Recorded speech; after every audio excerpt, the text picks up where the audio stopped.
देखिए, ये जो मुख्य उद्देश्य है आज का, वो ये है कि हमारे देश का राष्ट्रीय खेल घोषित नहीं है, राष्ट्रीय भाषा घोषित नहीं है। ये जो देख रहे हैं आप, राष्ट्रीय पोशाक नहीं है, राष्ट्रीय औषधि नहीं है, राष्ट्रीय ग्रंथ नहीं है। तो ये मांग हम बहुत दिन से प्रयास कर रहे हैं। हमारे देश का नाम क्या है?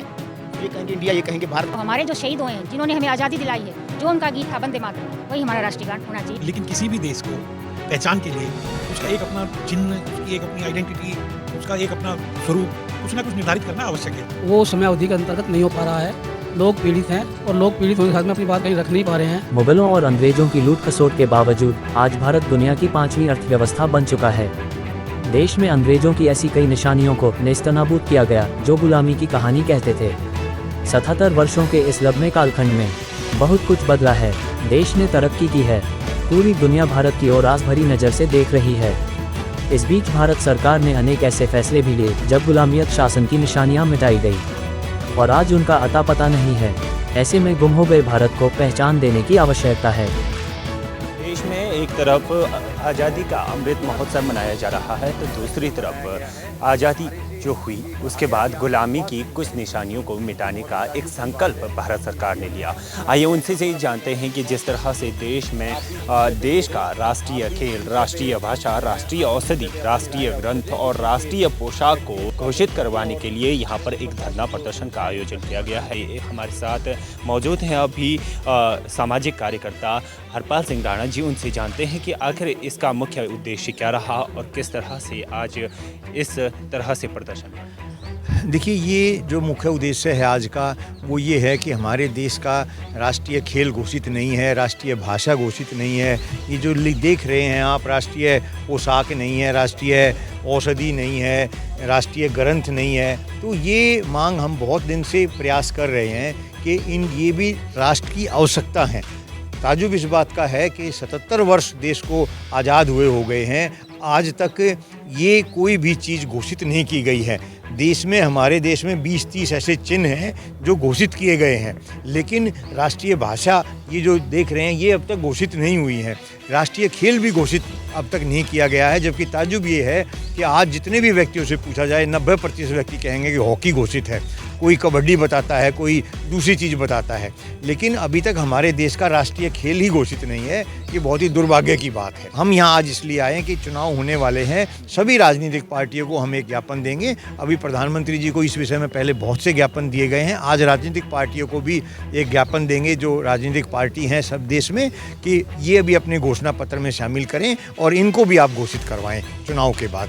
देखिए, हम तो इसमें प्रयास ही कर सकते हैं, कोई बहुत बड़ा इसमें हम कोई निर्णय नहीं कर सकते, लेकिन इसमें एक जानकारी ये देना चाहूँगा कि इन सब विषयों के लिए ऐसे 100 से अधिक विषय हैं जिन पे हम काम कर रहे हैं। इन पे एक 5वां स्तंभ बनाया गया है। जिस तरह से हमारा न्यायपालिका, कार्यपालिका, विधायिका और ये जो मीडिया एक प्रदर्शनकारियों का कहना है कि देश के चारों स्तंभ अपनी जिम्मेदारी और जवाबदेही का वहन सही प्रकार नहीं कर रहे, इसलिए जनता के 5वें स्तंभ को सामने आना होगा, तभी देश लोकतंत्र के चारों स्तंभों में जिम्मेदारी और जवाबदेही का भाव पैदा होगा।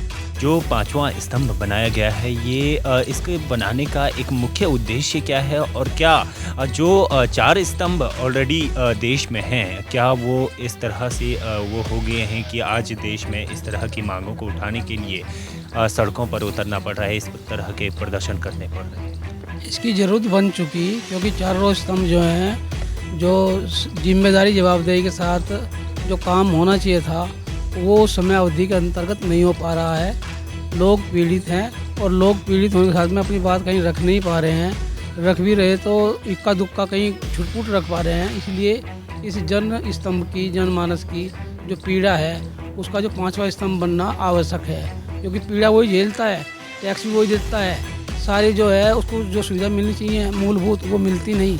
तो जन स्तंभ जो है 5वां स्तंभ बनना ज़रूरी है, जिससे कि वो अपनी बात कह सकता हो, रख सकता हो और उसका समाधान खोज सकता हो, खुद भी उसमें भागीदार हो, और जिनकी जिम्मेदारी बनती है समाधान की, उनके प्रति वो जवाबदेह के रूप में खड़ा कर दे उनको कस करके कि भाई आपकी जिम्मेदारी बनती है और आप इस बात का सारा सुविधा को उपभोग करते हो, पूरे कोष का उपभोग करते हो, लेकिन उसका बंदर बाट करते हो, उसका सही समय पर उपयोग सही नहीं कर पाते हो।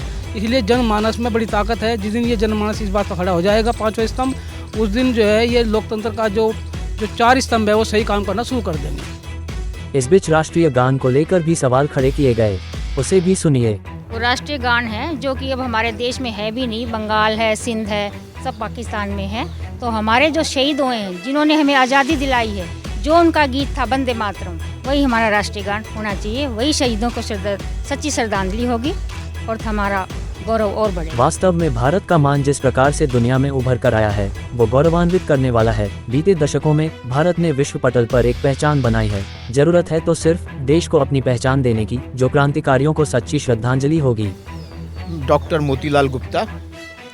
देखिए साहब, जब अन्य व्यवस्थाएं जनता को लगती हैं कि ये काम नहीं कर पा रही हैं, संसद जिन मुद्दों को हम उठा रहे हैं उस पर ध्यान नहीं दे रही है, न्यायपालिका उस पर खामोश है, मीडिया भी प्रलोभनों को और जाति, धर्म और क्षेत्रवाद के मुद्दों को मुख्यता से रख रहा है, तो जनता के मुद्दे, राष्ट्र के मुद्दे कौन उठाएगा?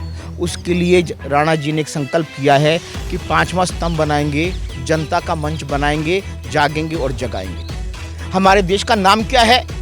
ये कहेंगे इंडिया, ये कहेंगे भारत। राष्ट्रीय खेल हमें नहीं पता है, हमारी कोई राष्ट्रीय वेशभूषा तय नहीं है, हमारी कोई राष्ट्रीय औषधि तय नहीं है। श्रीमद् भागवत गीता लिखी गई, उसको राष्ट्रीय ग्रंथ क्यों नहीं घोषित किया जाए?